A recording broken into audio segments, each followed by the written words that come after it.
Bonjour et bienvenue à tous dans cet nouvel épisode de la série Femmes de Lumière où j'ai le grand plaisir d'accueillir Alison qui accompagne les femmes victimes de violences conjugales et de relations toxiques.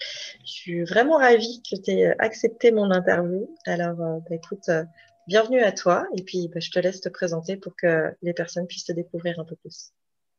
Alors, merci, je suis ravie d'être là. Je m'appelle Alison, j'ai 33 ans. Je suis maman d'un petit garçon qui a 4 ans et demi et je travaille dans le social depuis 11 ans maintenant. J'ai décidé il y a quelques mois de réorienter un petit peu ma carrière et d'accompagner les femmes qui ont été victimes de violences conjugales ou qui ont vécu des relations toxiques à reprendre confiance en elles, à remettre du sens dans l'émotionnel parce qu'on sait que c'est pas toujours évident quand on sort de ce genre de relation. De se refaire confiance et de se reconnecter à ses émotions.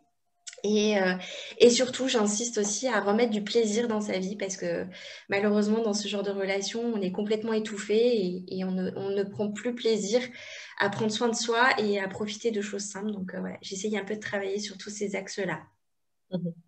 Pourquoi c'était important pour toi justement de faire ça et de t'orienter vers ce public-là de façon voilà, plus précise?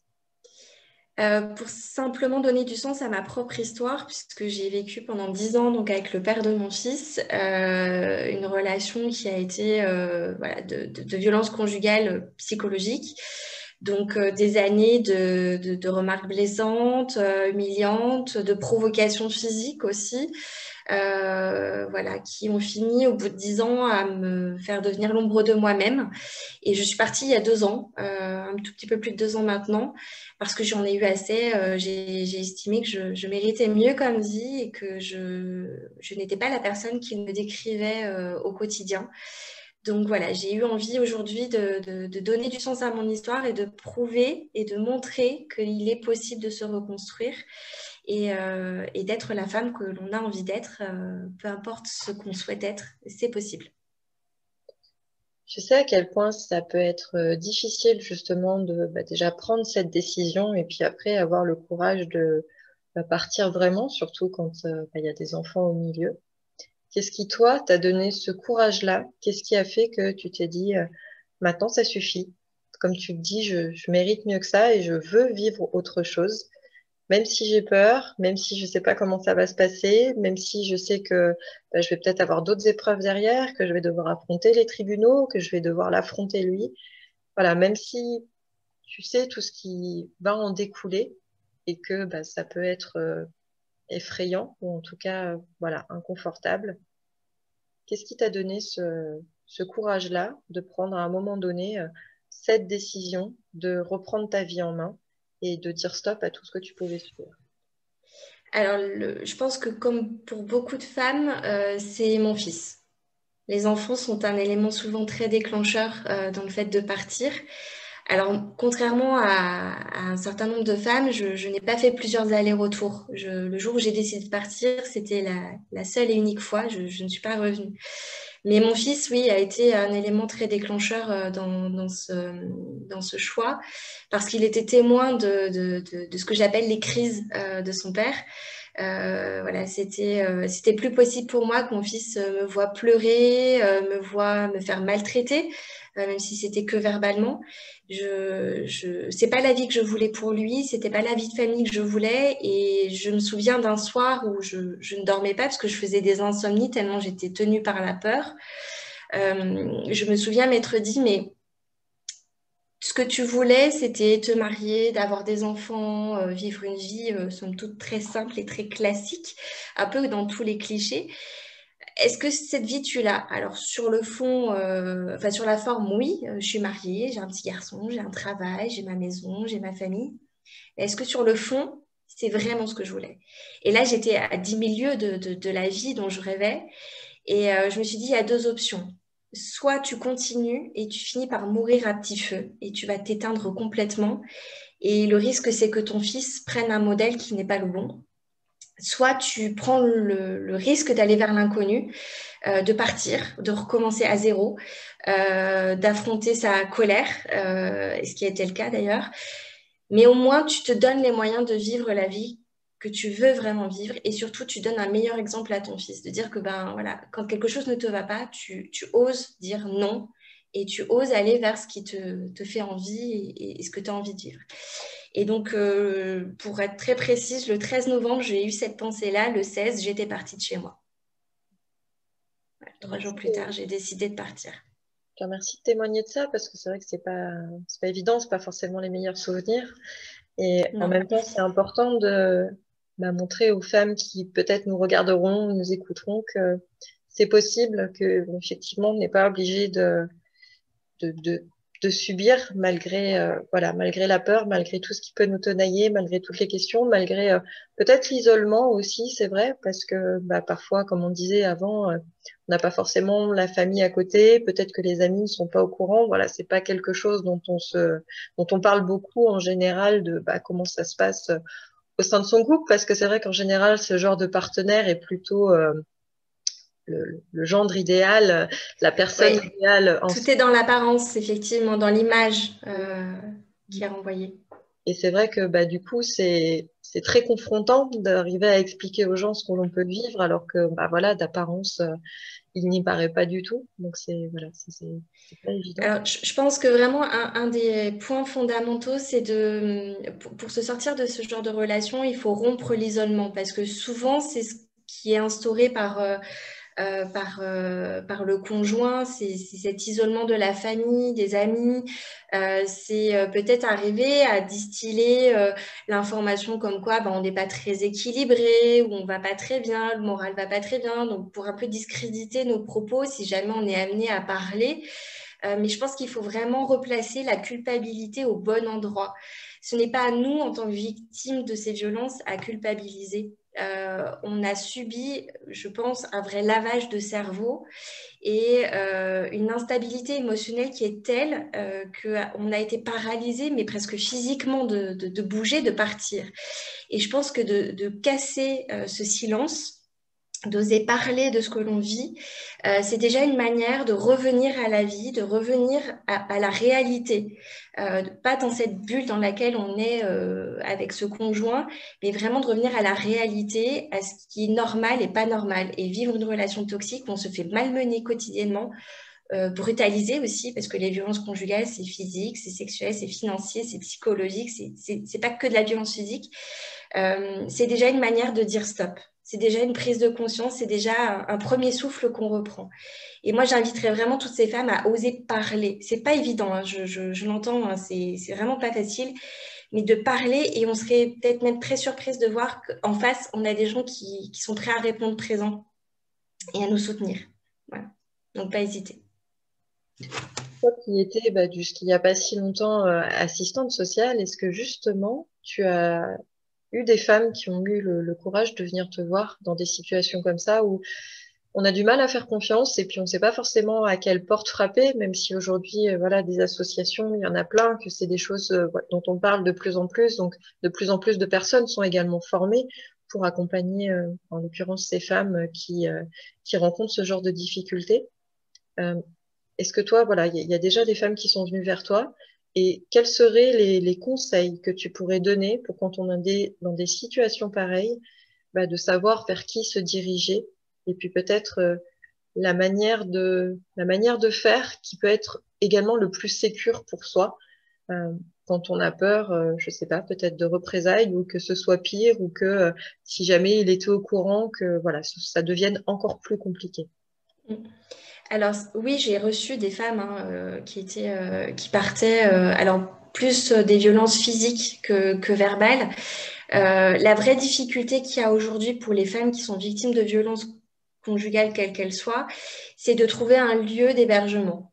Quand il n'y a absolument aucune famille, aucun ami, qui a vraiment aucun lieu ressource dans l'entourage proche, c'est de trouver un lieu où être prise en charge. Et malgré les associations, c'est là peut-être notre plus grande difficulté, c'est d'avoir un lieu où accueillir ces femmes avec leurs enfants.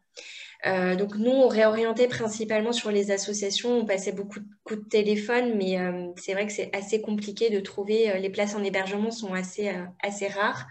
Et je pense que c'est une des choses sur lesquelles il faudrait peut-être axer et financer un peu plus, parce que malheureusement, il y a de plus en plus de femmes, heureusement, qui osent partir, mais qui n'ont pas forcément de lieu ressources. Après, le conseil que je donne aussi et que je me suis appliqué à moi-même, même si la justice n'est pas toujours très aidante et écoutante, c'est de ne pas hésiter à aller signaler qu'on a quitté le domicile conjugal pour des faits de violence. Même si c'est juste une main courante, ça nous protège. On signale qu'on a quitté le domicile parce que sinon le conjoint peut dire elle a kidnappé les enfants, elle m'a pas prévenu, etc. Donc on signale. C'est aussi d'apporter un maximum d'éléments médicaux, des attestations de médecins qui prouvent l'état, enfin qui en tout cas constatent l'état de peur, d'anxiété, de perte de poids, enfin voilà, tout ce qui peut étayer l'état physique et mental de la personne. Et puis, je pense voilà, se protéger un maximum avec voilà, la main courante ou les dépôts de plainte si on a ce courage-là. Et je sais que c'est pas toujours évident d'arriver à porter plainte parce qu'on n'a pas toujours en face des agents de police ou de gendarmerie toujours très à l'écoute. Hein. Je l'ai vécu moi-même et ça peut être très difficile d'aller jusqu'à la plainte et d'avoir ces éléments médicaux qui viendront étayer voilà, les propos parce qu'on sait que quand on dénonce des violences conjugales psychologiques, eh ben, c'est un peu la parole de l'un contre la parole de l'autre et venir étayer par des certificats ou des attestations hein, de gens qui ont pu voir ou entendre des choses, ça vient alimenter le dossier qu'on peut constituer pour se protéger. Voilà. Essayer de faire son mieux, parce que c'est vrai que comme tu dis, et pour l'avoir vécu également, la justice n'est parfois pas très juste, en tout cas, pas Oui, très, voilà, pas très regardante, en tout cas, sur tous les plans. Donc, voilà, là-dessus, c'est vrai que malheureusement, on peut pas y faire grand-chose. Euh, Quel que soit finalement le jugement qui aura été rendu, quelle que soit l'aide que vous auriez pu avoir, dans tous les cas, il est absolument fondamental de penser à vous, de penser à votre bien-être, à votre équilibre, etc. Parce que justement, c'est le genre de personne qui aura tendance à vous enfoncer encore plus et voilà, quitte à vous faire passer pour dingo ou autre, c'est enfin ça. voilà, à vous sortir toutes les gentillesses de la terre pour encore vous minimiser et vous blesser. Donc, c'est hyper important d'être le plus droite dans ses bottes et d'être le plus, ouais, le plus équilibré, le mieux possible, en tout cas avec soi-même, pour justement ne pas rentrer dans ce jeu de victime-bourreau. Alors, il n'y a absolument pas de culpabilité à avoir ni quoi que ce soit. C'est important de se reconnaître victime à un moment donné, mais c'est aussi Tout à important fait. de ne pas s'installer dans ce rôle-là, euh, parce que vous êtes plus forte que ça, parce que vous valez mieux que ça, parce que vous C'est n'êtes pas sûr. la personne à qui il a voulu vous faire croire, et que c'est hyper important, voilà, à un moment donné, de mettre le plus possible de côté tout ça, puis de se faire accompagner surtout, parce que des fois tout seul, on peut avoir l'impression que ça va aller, on va surmonter ça, que maintenant c'est fini parce que peut-être la séparation a eu lieu, etc.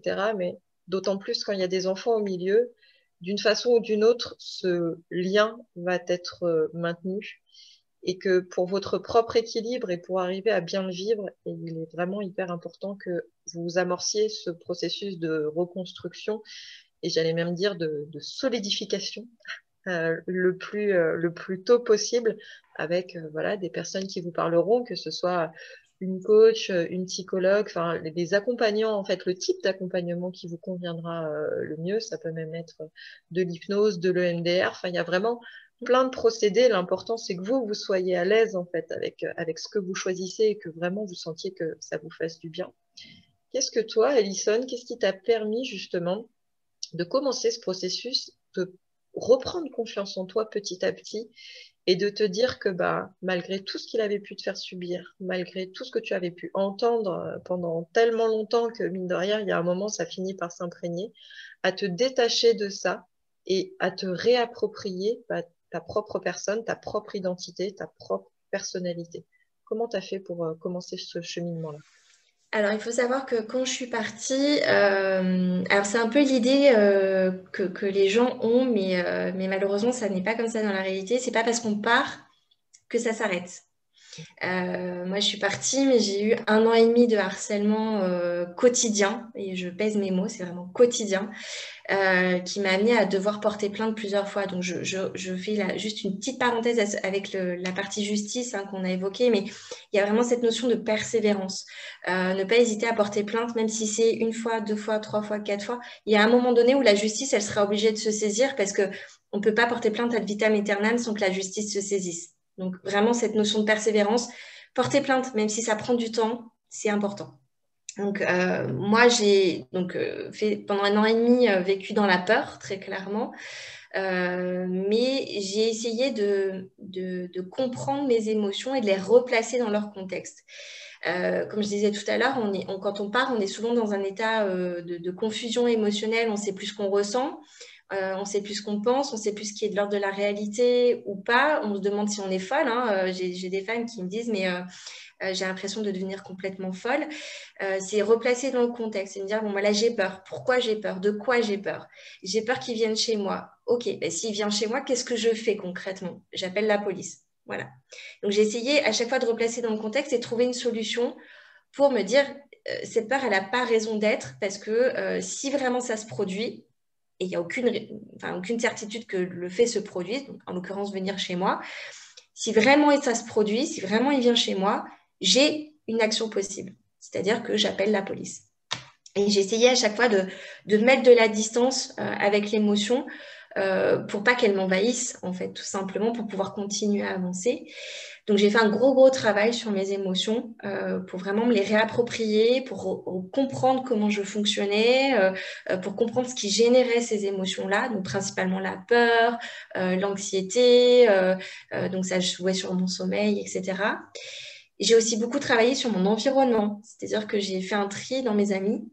J'ai vraiment gardé autour de moi des gens qui me poussaient vers le haut, c'est-à-dire qui me rappelaient qui j'étais avant ces 10 ans de relation. C'est-à-dire que j'étais une femme pleine d'énergie, qui avait toujours le sourire, qui adorait plaisanter, voilà, et ainsi de suite. Donc des gens qui nous ramènent à qui on était avant cette relation toxique, avant qu'on s'oublie en fait.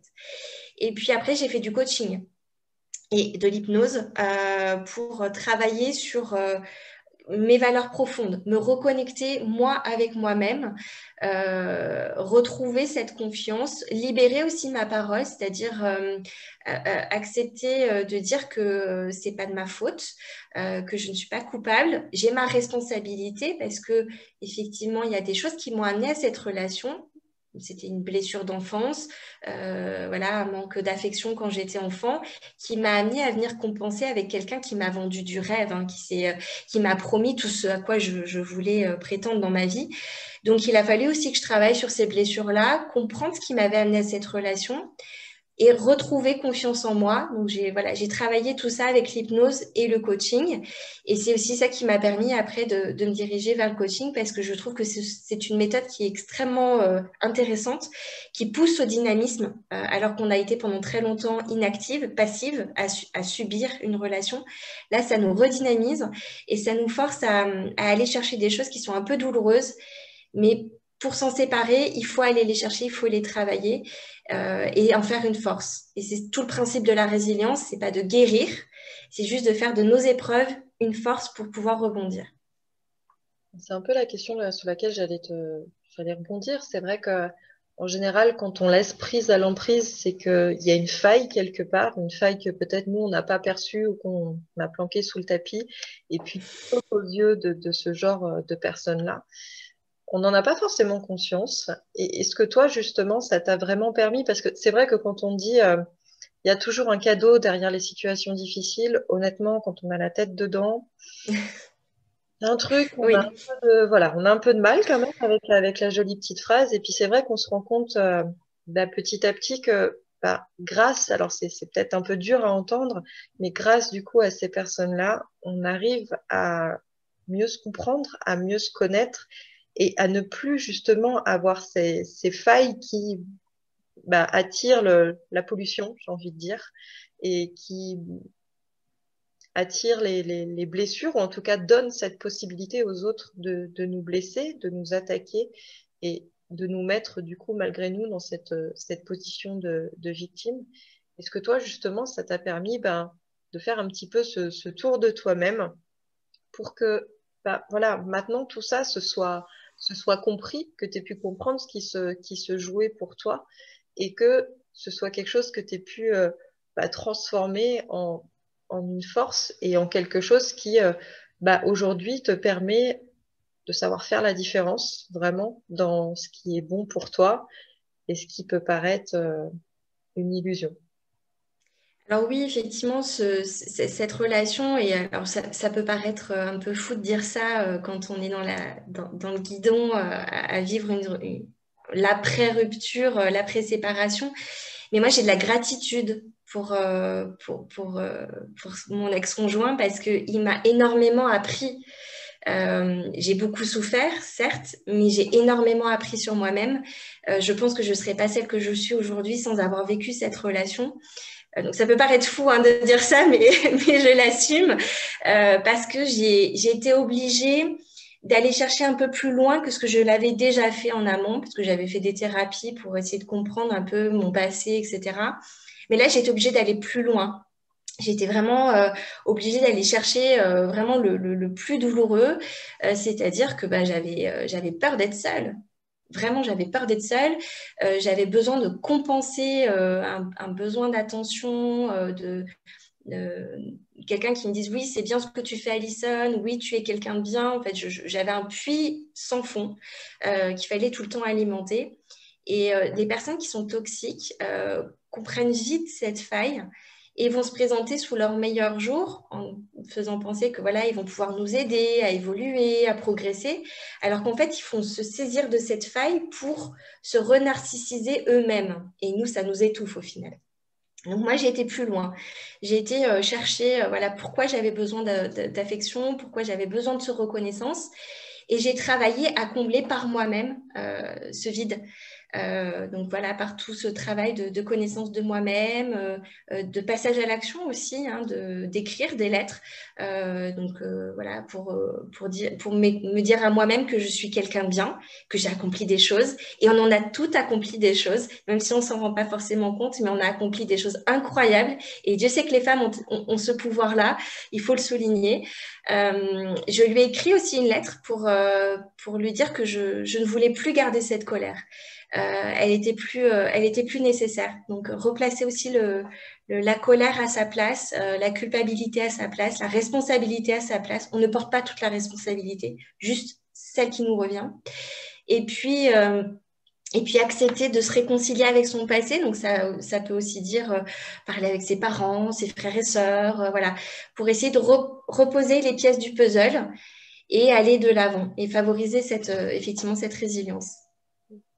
C'est vrai qu'en général, ce genre de personnes-là sont attirées par nous. Alors, au-delà de nos failles, c'est aussi pour notre lumière, pour nos qualités, pour tout ce qu'ils n'ont pas, en fait, et que malgré une apparence très sûre de soi, un ego même parfois surdimensionné, c'est souvent que au fond du fond, ils n'ont pas une grande image d'eux-mêmes et ils sont attirés de s'approprier chez les autres ce qui leur manque, ou en tout cas ce qu'ils trouvent chouette et lumineux.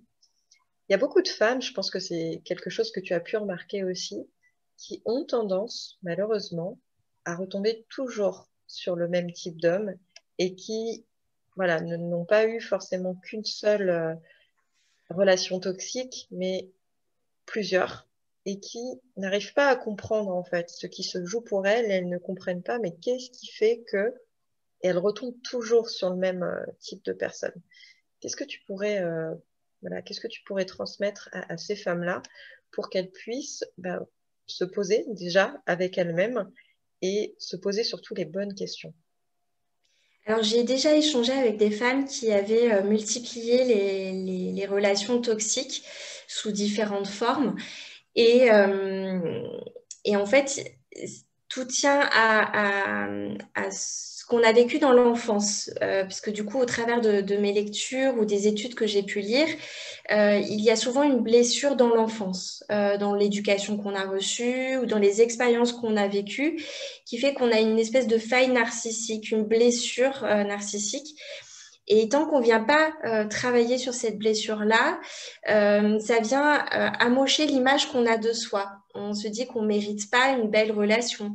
C'est inconscient, hein, bien souvent, mais on ne mérite pas une belle relation, on ne mérite pas quelqu'un qui nous traite avec respect. Parce que déjà, soi-même, on ne se respecte pas assez. Et donc, il faut vraiment faire ce travail en profondeur, s'asseoir 5 minutes et réfléchir à pourquoi on a tant besoin d'être avec quelqu'un. Pourquoi on accepte de subir telle ou telle relation.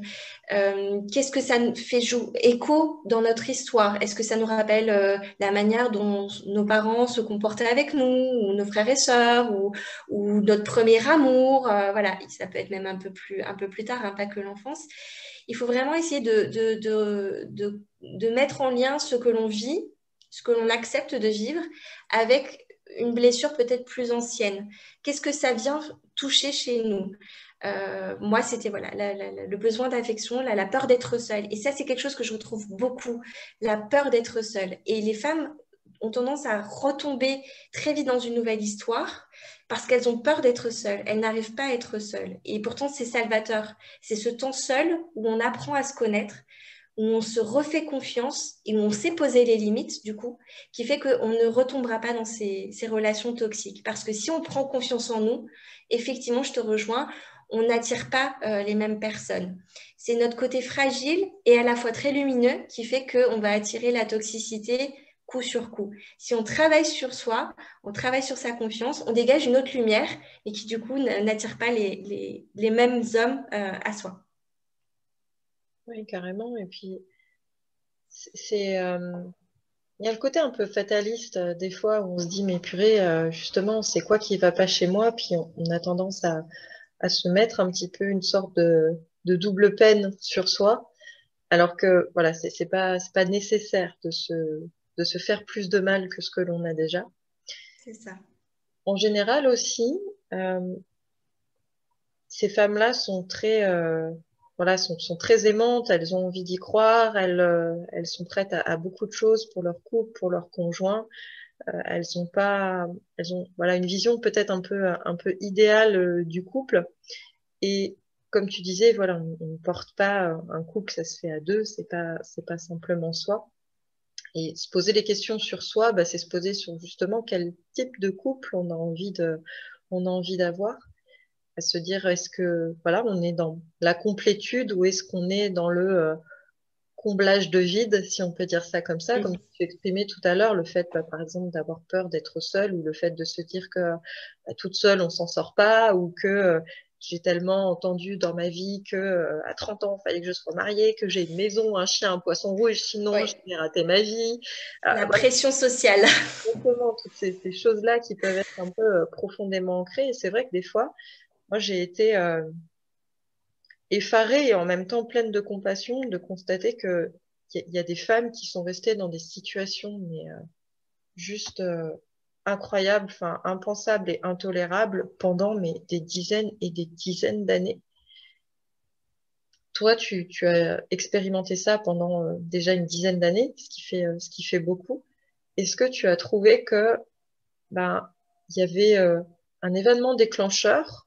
Est-ce que tu t'es dit que c'est peut-être toi qui n'avais pas voulu voir des signes? Est-ce que c'est aussi peut-être le fait de devenir maman qui a changé les choses? Parce que ça, c'est quelque chose que j'ai beaucoup constaté chez les femmes où, bon, elles avaient remarqué deux, trois trucs, tout allait plutôt bien. Et puis le jour où elles sont devenues maman et que, ben, sont devenues mamans, donc elles avaient un petit être à s'occuper et que du coup elles n'étaient plus entièrement dédiées à leur conjoint. Il y a voilà, ça a fait vraiment un grand déclic. Qu'est-ce qui toi du coup t'a fait tenir aussi longtemps? Est-ce que dans ce que tu as pu constater de ta propre relation, puis aussi des personnes que tu accompagnes, tu peux témoigner de peut-être petites choses qui doivent vous mettre la puce à l'oreille si jamais ben, vous vous demandez si tout est bien normal dans tout ce que vous vivez. Alors, déjà, il y a un point sur lequel j'aimerais faire un focus, c'est le terme pervers narcissique, parce que c'est un terme qui s'est beaucoup démocratisé. On parle très vite de pervers narcissique, mais c'est vraiment un fonctionnement très spécifique. Qui, à mon sens, est un condensé puissance 10 de ce qu'on peut trouver dans les personnalités toxiques. Voilà, l'égoïsme, la jalousie, le côté très critique. Voilà, on retrouve un petit peu tout ça, mais en version très exacerbée chez un pervers narcissique. Donc, tous les hommes ne sont pas pervers narcissiques, fort heureusement, mais ça existe et il faut bien le prendre en compte. Mais de façon globale, une personne toxique, donc qui va générer une relation toxique, c'est si vous commencez à changer votre façon de faire. Il faut différencier la concession qu'on fait, de par exemple mettre plutôt tel haut qu'un autre, voilà, pour faire plaisir à son conjoint, je m'habille différemment parce que je sais que si je m'habille de telle façon, je vais m'attirer les foudres de mon conjoint. C'est-à-dire qu'on change sa façon d'agir, sa façon de faire, sa façon de s'habiller pour éviter d'avoir une crise. Enfin, ce que j'appelle une crise, c'est pas une dispute. Une dispute, il faut être deux. La crise d'une personne qui nous est toxique, c'est vraiment quelque chose de négatif qui va nous obliger à changer notre façon de faire, de s'habiller. Moi, je m'habillais plus de la même manière, je me maquillais très peu. J'essayais de passer le plus inaperçu possible. Voilà, si vous devez changer votre personnalité, votre façon de vous habiller ou autre, c'est déjà un premier signe. Le deuxième, c'est l'isolement. On en parlait tout à l'heure. Mais si vous voyez moins vos amis, qui étaient pourtant des gens très proches de vous, que vous voyez moins votre famille, parce que votre conjoint vous dit un tel, j'aime pas trop sa manière de faire. Un tel, je l'ai vu sur les réseaux sociaux, je trouve qu'elle n'a pas une bonne façon de s'exprimer, etc. Que ça vient dénigrer aussi votre entourage et que de vous-même, vous les voyez moins. Toujours par peur d'avoir une crise, hein. C'est un des éléments à prendre en compte. Le fait que de plus en plus, vous êtes isolé, vous vous contentez d'aller travailler et de rentrer chez vous et que vos activités autres de plaisir, du coup j'en reviens au plaisir, pour vous-même, vous en faites de moins en moins, voire plus du tout. Troisième élément, c'est si vous êtes stressé en présence de votre conjoint. Ça aussi, c'est un élément.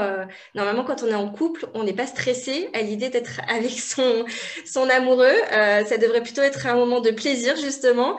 Donc, si vous vous sentez stressé parce que vous avez peur de dire un mot qui ne va pas passer, que vous avez peur de ne pas avoir fait le repas qui va plaire à votre conjoint, parce qu'il y a le repassage qui n'a pas été fait depuis 2 jours ou autre, et du coup, vous en êtes à un point de stresser au quotidien chez vous, ça aussi, c'est un élément à prendre en compte. À partir du moment où on se sent étouffé chez soi dans sa relation, c'est qu'il y a quelque chose qui ne va pas et où il faut se poser effectivement les bonnes questions. Voilà, pour moi, c'est un peu les 3 points clés. Oui, effectivement, je pense que c'est vraiment important à prendre en compte et de ne pas se dire que ça va passer, que ça vient de soi, que c'est pas grave, que voilà, à partir du moment où les choses sont quand même un petit peu récurrentes et puis que ça vous blesse aussi, c'est important d'être à l'écoute de ça et de justement pas tomber dans ce déni de soi-même qui s'installe de plus en plus, où on se dit que ben voilà, c'est normal et que ça fait partie des choses. On en finit parfois même à se dire que ben la vie de couple, c'est pas toujours rose, donc bon bah c'est pas grave, on encaisse. Alors que heureusement Ouais. que non. Surtout quand on a une phase de crise, c'est un peu le petit schéma qu'on nous apprend dans les violences conjugales. On a la crise, puis on a la lune de miel, hein, parce que la personne vient s'excuser, dire mais non, c'est pas ce que je voulais dire.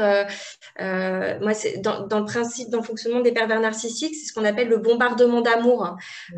Enfin, ça a plusieurs termes, mais je trouve que ce terme-là est plutôt bien choisi parce que ils viennent nous apporter finalement tout ce qu'on attend, de l'attention, un petit geste. Ils vont faire ce que d'habitude, on met 3 heures à lui demander. Là, on n'aura pas besoin de demander, ça va être fait. D'avoir un petit cadeau, alors que d'habitude, on n'a jamais une petite attention, quoi que ce soit. Donc, il faut être vigilant à ça. Si effectivement, il y a toujours ce même schéma répétitif d'une crise, quelle que soit la forme, d'un inconfort qu'on ressent vraiment soi, que ce soit de la colère, de la tristesse, de se sentir critiqué, dévalorisé. Et puis qu'après, on a le conjoint qui vient un petit peu tout amoureux, à essayer d'arrondir les angles. Mais en fait, il faut lire entre les lignes. Parce que souvent, c'est oui, j'aurais pas dû, mais tu. Voilà, c'est je veux bien reconnaître, mais pas totalement. Et finalement, ça recommence. Il y a une nouvelle crise, quelques temps après, etc. Et on reproduit ce schéma-là. Il faut y être vigilante parce que ce sont vraiment des signes qui montrent qu'il y a une relation toxique qui s'instaure avec potentiellement un phénomène d'emprise derrière. Et ça, voilà, faut s'écouter, il faut se faire confiance. C'est pas toujours évident, mais si on a des signes qui nous alertent, pour répondre à ta question, parce que du coup, j'ai un peu divagué, mais moi, très tôt, j'ai vu des signes, des choses qui me disaient, mais c'est pas normal. Mais je suis restée parce qu'il me promettait une vie de famille. Et c'est tout ce que je voulais. Je voulais avoir des enfants, voilà. Et j'ai cru à ces moments de bombardement d'amour. Voilà, c'est ce qui m'a fait rester. Et cette peur d'être seule, de me retrouver seule. Alors justement, ça c'est quelque chose qu'on retrouve beaucoup aussi, le fait de vouloir croire à cette vie de couple, de vouloir croire à cette vie de famille, de se dire que on n'a pas fait tout ça pour ça et que c'était vraiment important pour nous justement d'avoir une famille unie, aimante, etc. Et qu'il y a beaucoup de femmes justement aussi qui acceptent l'inacceptable parce que elles ne veulent pas casser ça, cette vie de famille, alors aussi bancale et malsaine parfois puisse-t-elle être. C'est vraiment difficile pour elles. Comment toi, tu as fait ce deuil quelque part de cette vie de couple et de cette vie de famille? Et est-ce que avec cette expérience qui a été quand même longue et puis relativement marquante pour toi, tu te projettes dans la possibilité de refaire ta vie et que les choses se passent différemment, ou en tout cas de façon beaucoup plus épanouissante pour toi et puis pour ton fils. Alors, je reprendrai ce que je disais tout à l'heure. Je me suis rappelé ce que j'avais envie d'avoir comme vie. Il y a la forme et le fond. Oui, j'avais cette vie de famille, mais clairement, ça ne m'épanouissait pas. C'était pas. Alors, bien sûr, une vie de famille n'est jamais parfaite. On n'est pas dans le monde des bisounours, mais voilà, avec un équilibre, avec une certaine harmonie, une communication. Et là, il n'y avait rien de tout ça. Et je ne voulais pas ce modèle-là pour mon fils. Et c'est pour ça que j'ai préféré partir. Alors moi, je suis issue d'une famille de parents divorcés, hein, donc j'ai grandi sans mon père. On comprend le lien qui m'a peut-être menée à cette relation-là. Mais je préférais que mon fils n'ait pas ses deux parents ensemble, mais qu'il ait une maman épanouie, plutôt que deux parents ensemble avec une maman qui est complètement effacée et un modèle parental de père qui soit pas forcément. Enfin, j'ai pas envie que mon fils devienne voilà un homme qui maltraite les femmes, qui leur parle mal ou qui pense que c'est normal de se comporter comme ça. Donc j'ai vraiment mesuré ce que j'avais envie pour mon fils. J'avais envie. Je vais essayer de formuler ça correctement parce que j'ai l'idée en tête, mais à formuler c'est plus compliqué. Quel homme je voulais que mon fils devienne? Avec quel modèle?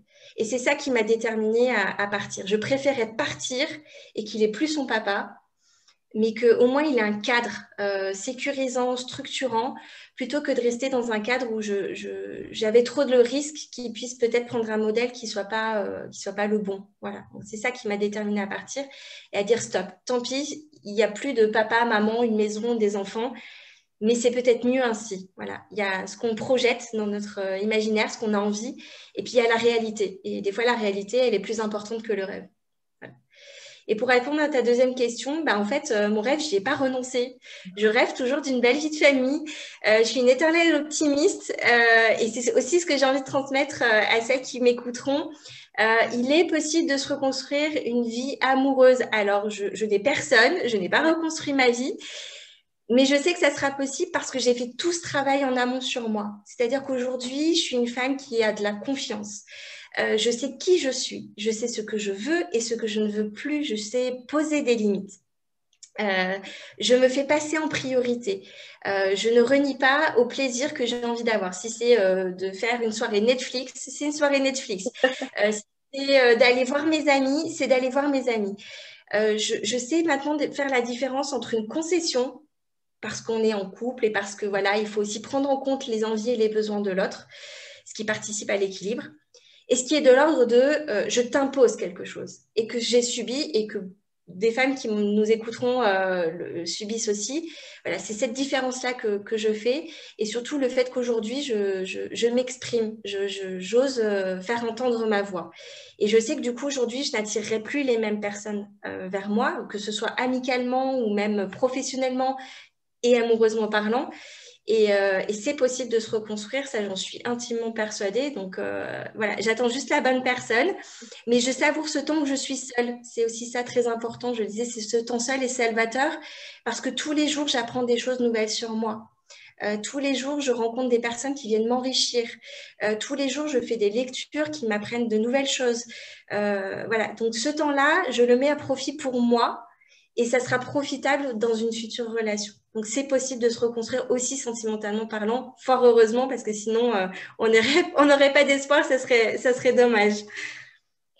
Qu'est-ce que tu aurais envie de partager justement à toutes ces femmes qui peuvent voilà, vivre des situations compliquées, qui ont certaines prises de conscience, mais voilà, pour autant, c'est difficile peut-être pour elles de franchir ce pas, de dire stop.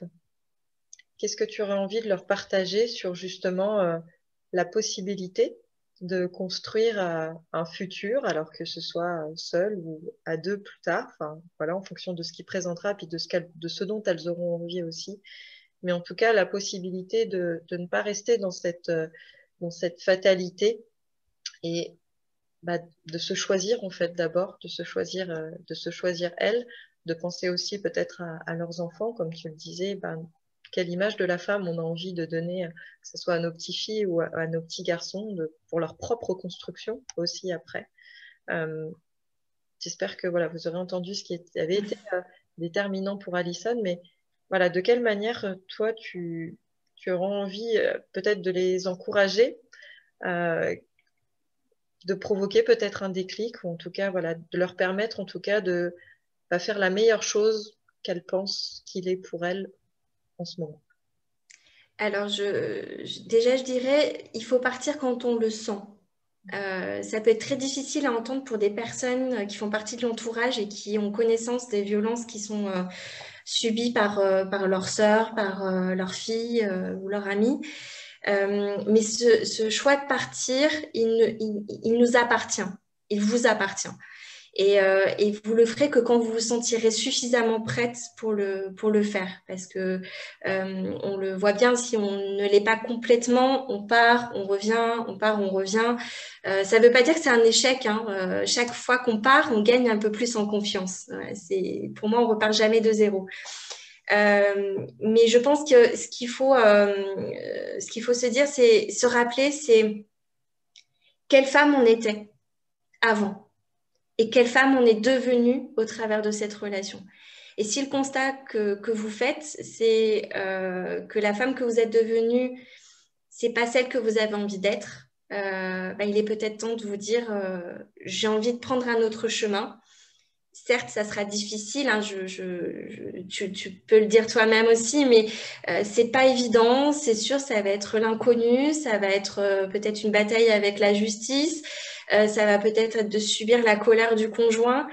C'est pas un parcours évident, mais c'est un parcours qui vous sera très formateur, très apprenant, parce que ça va vous renforcer, ça va vous donner plus de force.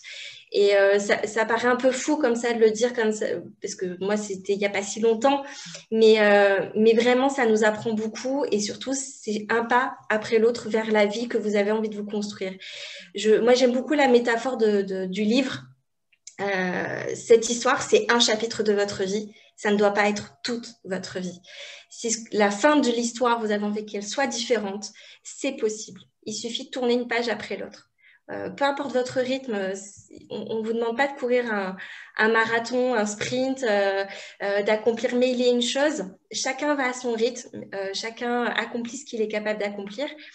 Mais ce qui est important, c'est que quand vous vous arrêtez, vous regardez derrière vous, que vous soyez fiers de ce que vous avez accompli et que vous soyez fiers de qui vous êtes et peut-être du modèle que vous donnez à vos enfants. Et si ce n'est pas le cas, alors il faut peut-être voilà, avoir cette petite prise de conscience et prendre ce courage que vous avez parce qu'on l'a toutes. Vraiment, on l'a toutes. Et cette ressource de s'en sortir, de se reconstruire, on l'a toutes vraiment. Même si voilà, on n'y croit plus, si on se pose la question, c'est qu'au fond, il y a quand même encore une lueur de vie, une petite flamme qui ne demande qu'à grandir. Je te remercie pour ça parce que je trouve ça tellement juste et c'est vrai que c'est pas facile, mais est-ce que c'est parce que c'est pas facile que pour autant il faut renoncer? Je suis pas sûre parce que tôt ou tard, de toute façon, ça viendra vous chercher d'une façon ou d'une autre. Cette petite flamme, comme dit Alison, elle est là, elle est présente et voilà, comme on n'a pas toujours l'entourage qui va bien, on n'a pas toujours le soutien, on n'a pas toujours. Il y a peut-être plein de choses qui n'existent pas ou en tout cas pas comme vous voudriez. Est-ce que pour autant, ce doit être des excuses pour à un moment donné ne pas voilà prendre votre courage à deux mains pour reprendre votre vie en main et décider que autre chose est possible pour vous? Je reviens sur ton image du livre parce que je trouve ça joli et il y a des livres, alors dans mon exemple, c'est des livres pour ados, mais peut-être qu'il en existe d'autres de d'autres façons, où en fait, ce sont des livres à choix multiples. Alors, tu sais, il y a le début de l'histoire qui commence, et puis après, on te dit, ben, si tu veux telle suite, va à page numéro 12. Si tu veux telle autre suite, va à page plus loin. Et comme ça, tu as alors pas une infinité, mais en tout cas, tu as plusieurs possibilités de continuer l'histoire du personnage principal selon ben, avec quoi tu es OK, en fait, quelle Mm. tournure tu as envie de donner à cette histoire. Et ben là, c'est pareil, en fait. Il n'y a pas de choses où on se dit qu'on se trompe. Vous vous trompez jamais. Et c'est pas une tare, quelque part, d'avoir vécu cette histoire-là. C'est juste, même si c'est de façon douloureuse, une façon de vous faire grandir, une façon de devenir meilleur, une façon de mieux vous connaître, une façon peut-être un peu brutale, mais toujours est-il que voilà, de mieux vous connaître, d'arriver à vous respecter aussi. Parce que c'est tellement important. Il y a souvent on reproche aux autres, je sais pas, de mal aimer ou de ne pas nous respecter, d'être méchant, d'être blessant, etc. Et puis, quand on tourne finalement son propre regard vers soi, on se rend compte que ben, parfois la personne la plus dure avec soi, ben, c'est déjà soi. Et Mm. que c'est difficile d'arriver à avancer comme ça quand bah, déjà on est son pire ennemi quoi, à soi-même. On a déjà besoin d'arriver à tellement s'aimer davantage. On a tous des super qualités, on a tous des super grands défauts aussi. Et c'est OK, on est tous comme ça. Il y a pas de perfection, mais arriver à vraiment s'aimer et s'accepter avec beaucoup d'amour, de dire que ben, cet épisode-là n'est qu'un passage, un passage qui vous amène assurément vers le meilleur, mais quelle couleur vous avez envie de donner à ça, de quelle façon voilà, il est envisageable en tout cas pour vous de passer ça de la meilleure façon qui soit. Et puis on a aussi le droit de tomber en fait. On a aussi le droit de trébucher, on a aussi le droit de pas aller bien, on a aussi le droit de pleurer, on a aussi le droit d'être profondément triste, d'avoir du mal à faire ce deuil de couple, ce deuil de famille et de se dire que bah, il y a aussi eu des bons moments et puis j'allais dire heureusement que le tableau n'est pas non plus tout complètement noir. Mais aujourd'hui, voilà, comme l'a exactement dit Alison, qui vous avez envie d'être? Est-ce que ce que vous vivez, ça vous ressemble? Est-ce que c'est vraiment votre vie finalement? Est-ce que c'est celle en tout cas que vous avez envie de vivre? Et je pense que c'est tellement important. Et quelle que soit la relation, parce que là, finalement, on a parlé beaucoup de la relation de couple, mais c'est quelque chose qui peut se reproduire aussi sur le plan du travail, avec un patron, par exemple, ou ça peut être une Mm. relation amicale, ou ça peut même être dans la famille avec un parent ou quoi que ce soit.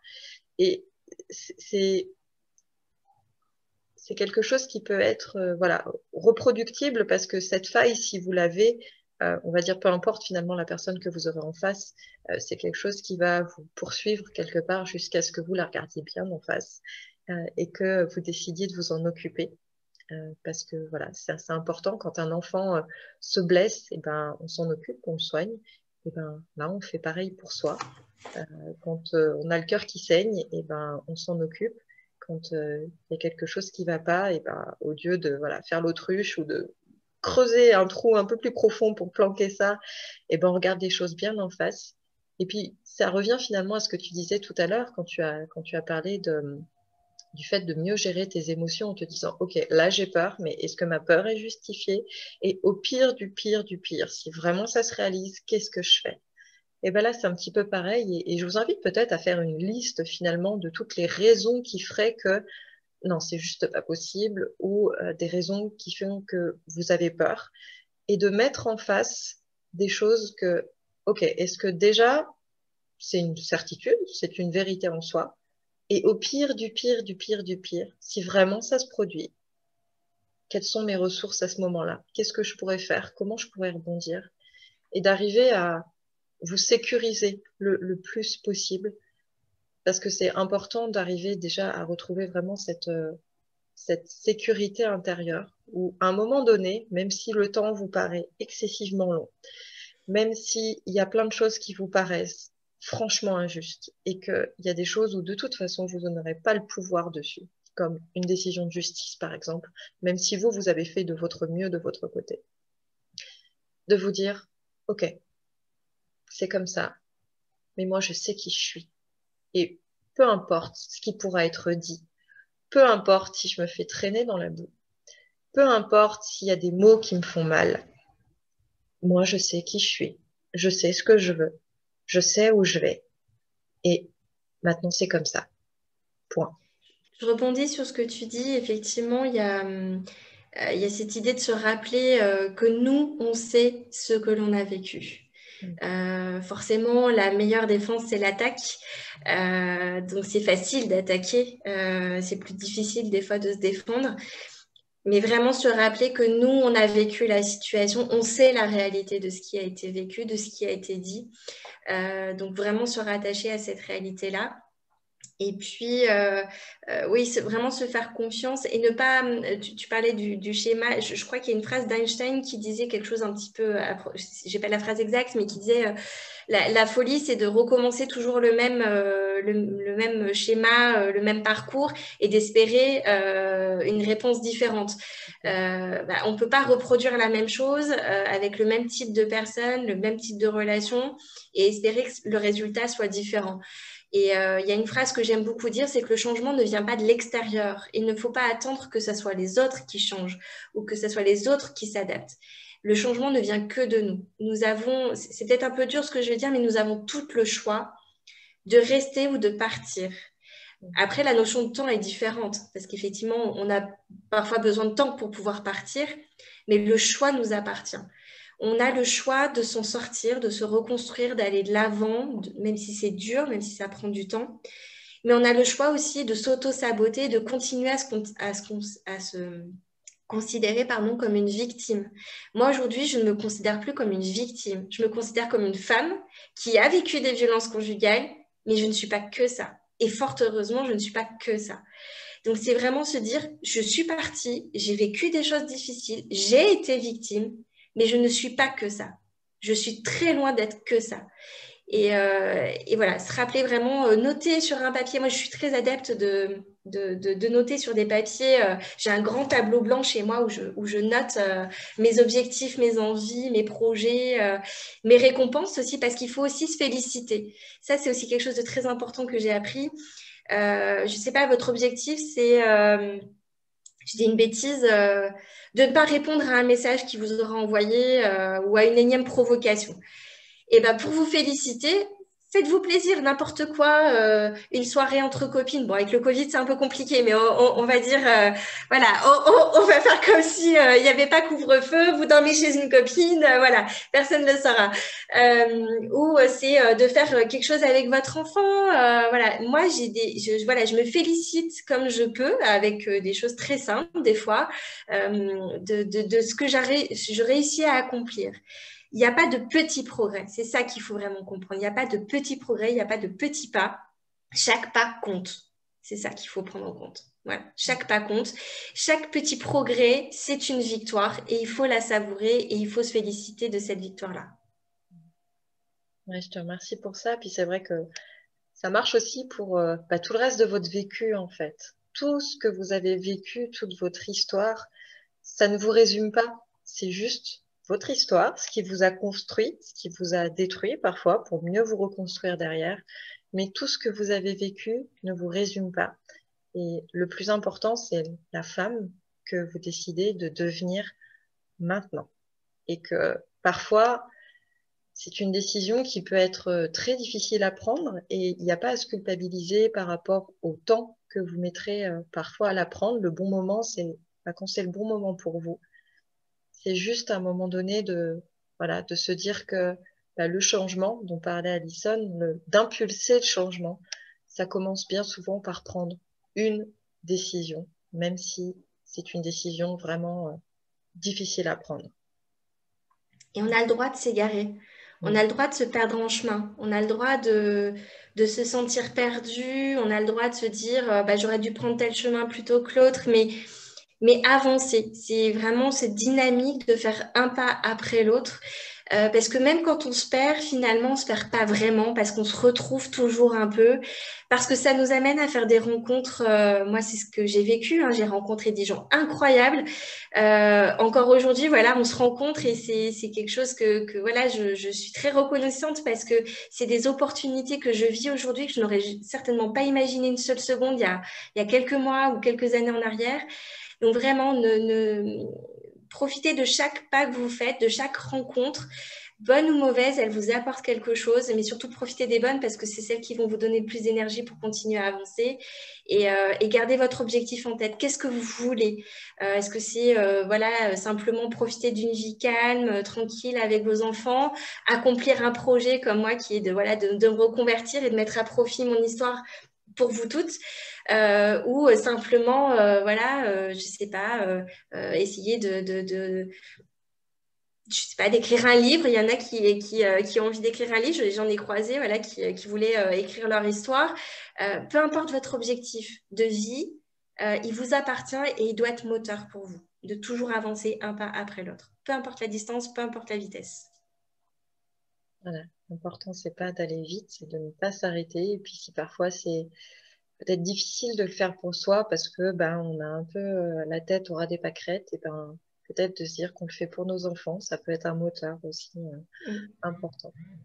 Je te remercie infiniment, du coup, Alison, Mais de pour rien. ce mot de la fin et puis pour ce beau témoignage. J'espère vraiment que ça vous aura apporté de l'espoir, une petite lueur en tout cas, et de voir que c'est possible et que j'ai connu tellement, tellement, tellement de femmes qui passent par là. Alors, je veux pas minimiser. Je sais qu'aussi les personnes toxiques peuvent aussi être des femmes et je suis complètement OK avec ça. Aujourd'hui, on voulait simplement vous témoigner de ce qu'on connaît, de par là où on est passé. Donc, on ne parle que de ça. J'espère que vous pourrez juste prendre un temps avec vous, un temps de pause, un temps pour vous poser les bonnes questions, un temps pour vraiment vous demander ce que vous avez envie de construire pour vous, la façon dont vous avez envie de vivre votre vie. Et puis pourquoi pas, comme Alison, mettre en place un projet qui du coup capte votre énergie pour la driver dans quelque chose qui soit tellement plus beau et tellement plus constructif pour vous. Je le répète encore une fois, mais il y a plein de belles personnes. Et quand on est dans des situations comme ça, je sais qu'on a du mal à faire confiance, on a l'impression peut-être de toujours se faire un petit peu avoir et que c'est un peu difficile, mais je vous assure qu'il y a vraiment énormément de belles personnes quand on ose, quand on s'autorise à s'ouvrir un petit peu. Alors, allez-y à votre rythme, connectez-vous aux personnes avec qui vous sentez qu'il y a un feeling, qu'il y a vraiment quelque chose qui est OK et sécurisant pour vous. Je manquerai pas de mettre les liens d'Alison sous cette vidéo pour que si vous avez envie de la contacter, si vous avez envie de voir comment elle peut vous aider, si vous avez envie de voir ce qu'elle vous propose. Et n'hésitez pas aussi à les pianoter sur Internet tout seul pour aller voir aussi toutes les associations qui peuvent être auprès de chez vous. Euh, Alison était assistante sociale, comme vous l'aurez compris, donc ça peut être aussi l'assistante sociale qui s'occupe de votre secteur, qui puisse être votre interlocuteur. Allez vraiment vers les personnes qui vous inspirent, mais en tout cas, ne restez pas seul, parce que c'est vraiment quelque chose de hyper pénalisant quand on est dans ce genre de situation où on est déjà relativement isolé, de ne pas en plus oser aller vers l'extérieur. Ce ne sera pas forcément une solution, mais ça vous permettra, vous, après, voilà, en interne, de voir comment vous pouvez faire, de vous apporter des pistes et de voir ce qui sera le plus juste pour vous, là où vous en êtes, dans cette relation et dans votre situation personnelle. Un grand merci à toi, vraiment, du fond du cœur, Merci à toi d'avoir aussi. été aussi authentique et puis d'avoir osé parler de ton histoire. Je sais que c'est pas forcément toujours facile, mais c'est tellement important et tellement inspirant en tout cas. Moi, je suis super heureuse de tout ce que tu mets en place et je suis vraiment contente de faire partie finalement aussi de ce réseau de femmes qui en aident d'autres en donnant du sens à sa propre histoire. Tout le monde n'est pas obligé de devenir accompagnante, coach ou autre, mais c'est vrai que voilà, ce que vous vivez, c'est pas pour rien. Aujourd'hui, c'est peut-être compliqué, mais tôt ou tard, ça aura du sens. Tôt ou tard, vous comprendrez le pourquoi du comment de ce passage-là. Et tôt ou tard, vous réussirez à en faire une force incroyable pour la suite. Donc, ne perdez pas espoir, gardez confiance en vous et puis faites-vous accompagner pour arriver à transformer tout ça. Merci encore, Alison. Merci à toi et surtout ne pas hésiter, je reste disponible pour échanger parce que des fois il suffit simplement de pouvoir écrire un petit message, avoir quelqu'un qui nous mette un petit mot gentil. Donc je reste très disponible parce que voilà, j'ai vraiment envie de pouvoir transmettre toute l'énergie et j'espère qu'elle sera passée dans notre échange. Voilà. En tout cas, merci encore une fois d'être venu me voir, c'est une très belle rencontre. Ben, un grand merci, écoute, plaisir partagé. Et encore une fois, n'hésitez pas à cliquer sous les liens de la vidéo pour pouvoir rentrer en contact facilement. Je vous souhaite une super journée à tous et je vous retrouve très bientôt pour une prochaine interview.